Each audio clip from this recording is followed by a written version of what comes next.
siang Ibu. Selamat siang Jihan, silakan duduk nak. Iya Bu. Jihan dari mana sebelum kesini tadi? Saya dari rumah Bu. Oh iya, sepertinya ada yang ingin dibicarakan. Apa ada yang ibu bisa bantu Jihan? Iya ada Bu. Apa kira-kira yang ibu bisa bantu? Saya ingin bercerita Bu. Bercerita tentang apa itu Jihan? Mengenali diri saya Bu. Baiklah, tapi sebelumnya apakah Jihan hanya ingin bercerita atau bagaimana? Saya ingin melakukan konseling Bu. Oh, Jihan ingin melakukan konseling. Sebelum kita memulai prosesnya, Ibu ingin bertanya apakah Jihan mengetahui apa itu konseling? Saya hanya pernah mendengar Bu bahwa konseling itu membantu menyelesaikan masalah. Itu benar.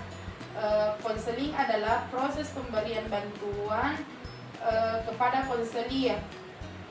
Konseli nanti kedepannya mampu untuk memilih keputusan secara mandiri saat mengalami masalah di kemudian hari, serta pada proses konseling dan kegiatan konseling lainnya. Ada yang dinamakan asas-asas yang diatur dalam kode etik. Salah satunya yaitu asas kerahasiaan. Jadi Jihan tidak perlu khawatir ketika nanti bercerita. Ada ketakutan bahwa cerita Jihan akan diketahui oleh orang lain.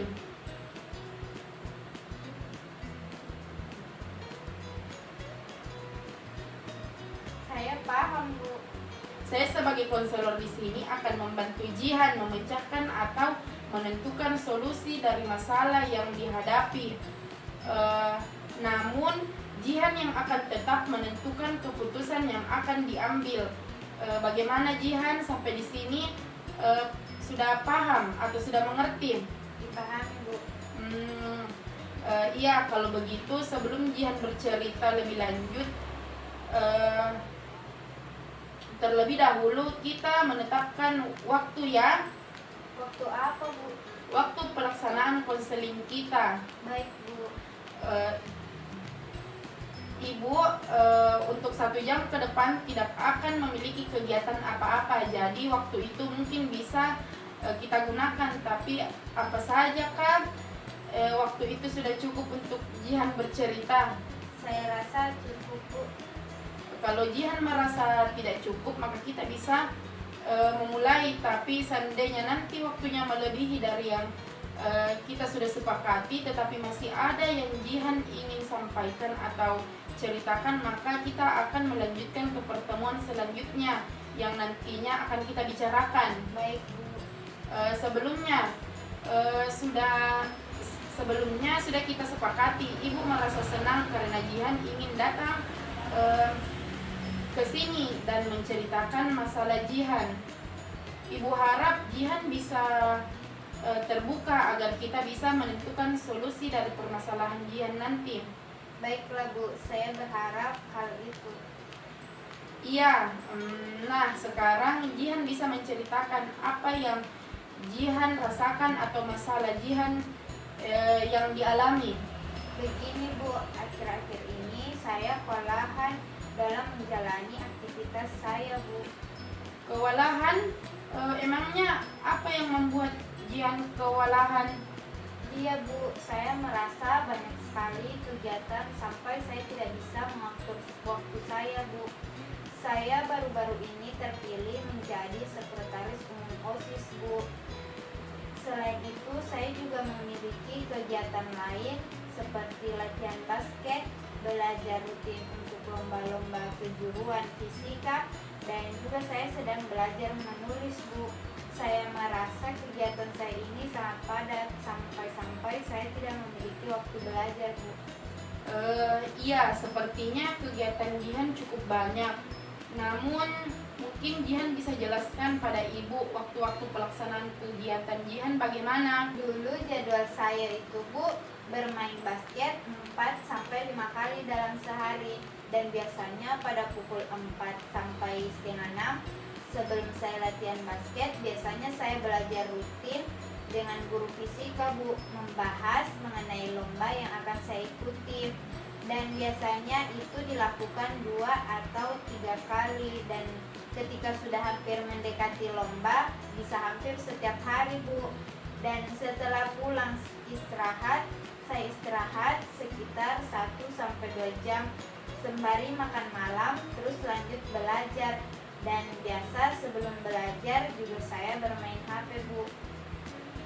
Itu jadwal kegiatan Jihan sebelum Jihan memasuki organisasi OSIS.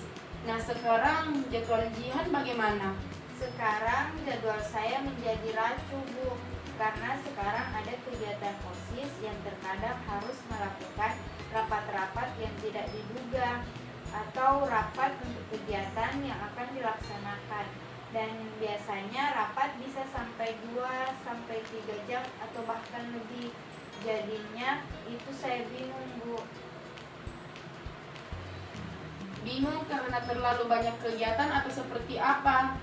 Ya bingung, Bu, karena saya ingin menjalankan semua kegiatan saya itu, tapi saya kesulitan, Bu. Saya kesulitan mengatur dan saya sulit untuk belajar lagi, Bu. Jadi Jihan merasa tidak memiliki waktu belajar karena kegiatan yang padat itu. Ditambah juga Jihan terpilih menjadi sekretaris OSIS, yang kita tahu bahwa menjadi sekretaris itu memiliki tanggung jawab yang besar. Iya, Bu. Jadi apa yang Jihan harapkan dari proses konseling ini? Saya berharap masalah saya bisa terselesaikan, Bu. Jadi saya bisa melakukan semua kegiatan tanpa mengorbankan kegiatan lainnya, Bu. Itu harapan yang sangat baik, nak. Nah, dari harapan itu bagaimana kira-kira Jihan untuk melakukannya? Nah, itulah yang menjadi masalah, Bu. Saya tidak tahu bagaimana untuk mengaturnya. Maka dari itu saya di sini ingin meminta bantuan Ibu. Mungkin Ibu memiliki saran dari masalah saya, Bu. Iya, dari yang sudah kamu ceritakan dan Ibu tangkap tadi bahwa kamu kesulitan dalam mengatur waktu atau kewalahan atau lain sebagainya. Ibu memiliki saran, yaitu teknik self management. Kamu mungkin pernah mendengarnya atau tahu apa itu self management? Ya, kalau dari kata Ibu, bukankah itu artinya memanajemen diri? Ya, tepat sekali, Jihan. Ibu jelaskan sedikit bahwa self management adalah bagian dari behavioral therapy yang menggunakan reinforcement dan punishment untuk mengatur diri. Self management merupakan konseling yang mempelajari tingkah laku manusia yang bertujuan untuk merubah perilaku maladaptif menjadi adaptif. Bisa juga dikatakan bahwa self management adalah proses untuk mengatur perilaku dan bertanggung jawab terhadap perubahan yang dilakukan. Iya, Bu. Nah, coba sekarang kira-kira agar kamu memiliki waktu untuk semua kegiatan Jihan melakukan apa? Maksud Ibu, kegiatan Jihan memiliki jadwal atau bagaimana Jihan menyusun jadwal Jihan sebelumnya? Cuman sekarang berbeda, memasukkan kegiatan organisasi intra Jihan dalam jadwal tersebut. Oh iya, mungkin saya akan mengurangi beberapa waktu kegiatan yang lain agar kegiatan OSIS saya masuk dalam jadwal, Bu. Nah, kalau berpikir seperti itu, kira-kira bisa tidak Jihan membuat jadwal itu? Bisa, Bu. Jihan bisa menggunakan laptop Ibu untuk membuat jadwal Jihan. Bisa menuliskan kegiatan-kegiatan Jihan beserta waktu yang melakukannya. Baik, Bu. Jihan bisa menggunakan laptop Ibu untuk membuat jadwal Jihan. Jihan bisa menuliskan kegiatan-kegiatan Jihan beserta waktu melakukannya. Baik, Bu.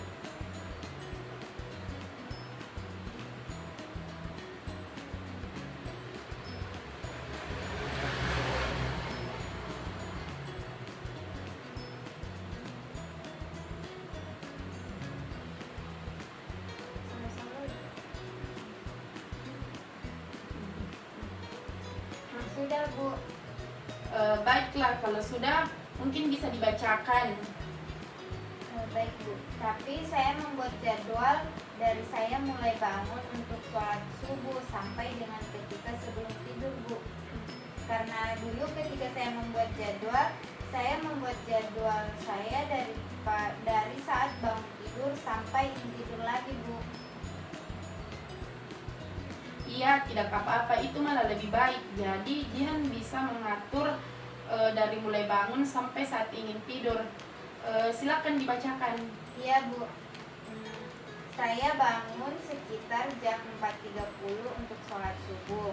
Setelah sholat, saya kemudian bergegas mandi untuk bersiap ke sekolah, serta mengecek kembali barang-barang yang akan saya bawa.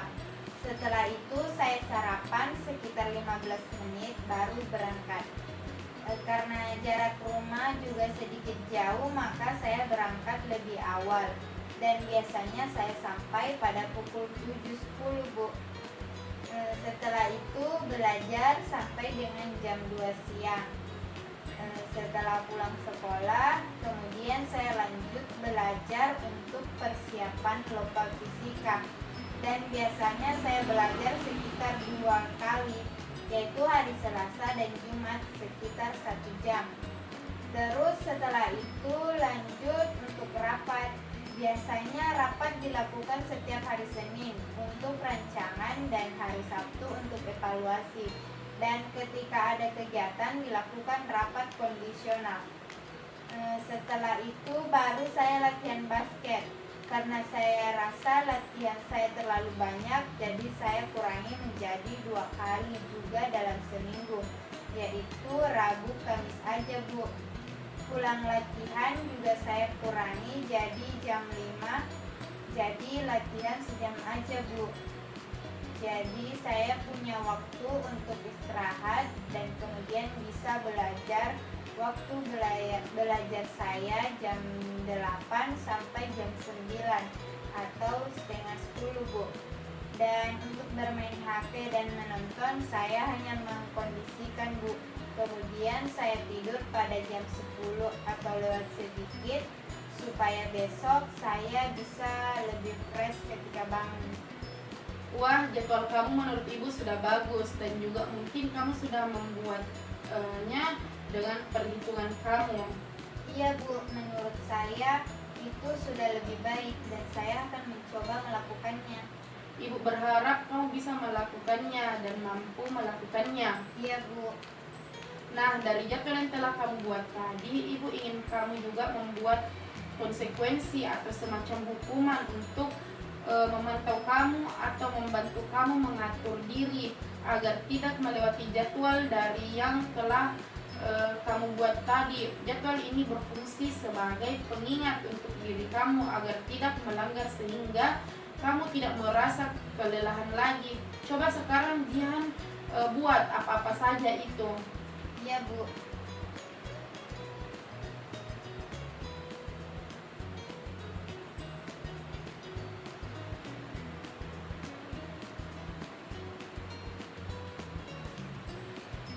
Sudah Bu. Iya, coba dibacakan. Ketika saya melanggar tanpa ada keharusan, maka saya akan menambah waktu belajar saya dan mengurangi waktu bermain basket saya sebagai ganti dari kelalaian saya, serta saya tidak boleh menggunakan HP kalau tidak untuk belajar. Oke, baik.